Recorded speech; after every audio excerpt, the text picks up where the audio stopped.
الحمدللہ الذی خلق الانسان وعلمہ البیان والصلاة والسلام علی خاتم النبیین وعلی آلہ الطاہرین المطہرین واصحابہ المکرمین اما بعد فاعوذ باللہ من الشیطان اللعین الرجیم بسم اللہ السمیع العلیم بسم اللہ الرحمن الرحیم۔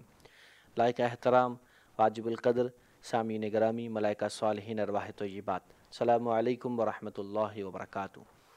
پروگرام سرکار کی باتیں آپ دیکھ رہے ہیں اور اس پروگرام میں آپ حضور علیہ الصلاۃ والسلام کی پیاری حدیث رسول کی رشد و ہدایت کتاب سے سن رہے ہیں۔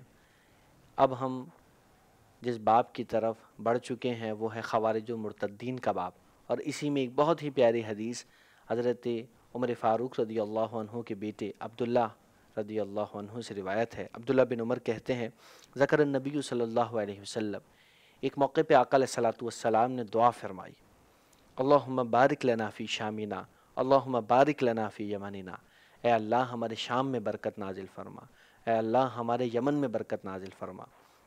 آقا علیہ الصلاۃ والسلام صدیوں پہلے اہل شام اور یمن کی محبت کو دیکھ رہے تھے، حضور نے ان سے پیار فرمایا اور ان کے لیے دعا فرمائی، کیونکہ وہی جگہ ہے جہاں لوگوں کو بے انتہا ذبح کیا گیا، یہود و ہنود نے بہت سازشیں کی، مزارات کو بموں سے اڑایا گیا، تو آقا علیہ الصلاۃ والسلام نے ان کے لیے دعا فرمائی تھی، اللہم بارک لنا فی شمننا، برکت نازل فرما۔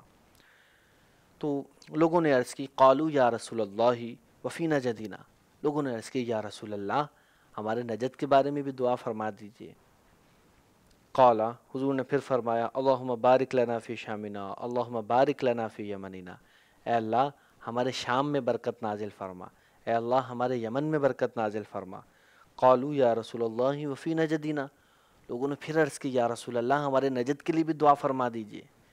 تو راوی کہتے ہیں کہ مجھے یہ گمان ہوا کہ حضور نے تیسری مرتبہ بھی یہی دعا کی کہ یا اللہم بارک لنا فی شامنا، اللہم بارک لنا فی یمننا، اے اللہ ہمارے شام میں برکت نازل فرما، اے اللہ ہماری یمن میں برکت نازل فرما۔ پھر حضور نے فرمایا ہناک الزلازل والفتن، وہاں نجد میں زلزلے ہوں گے اور فتنے اٹھیں گے، اور وہیں سے شیطان کا سینگ ظاہر ہوگا۔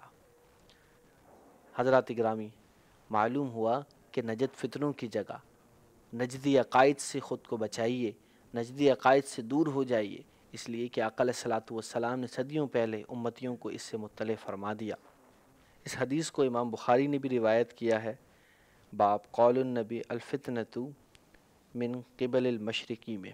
معلوم ہوا کہ ظالم و منافق کے لیے رحمت اور برکت کی دعا ہرگز نہیں کرنی چاہیے، اور ان عقائد سے، وہ عقائد جو حضور کی محبت سے دور لے جانے والے ہوں، ان سے خود کو بچانا چاہیے۔ اللہ کریم سمجھنے کی توفیق عطا فرمائے۔ وآخر دعوانا ان الحمدللہ رب العالمین۔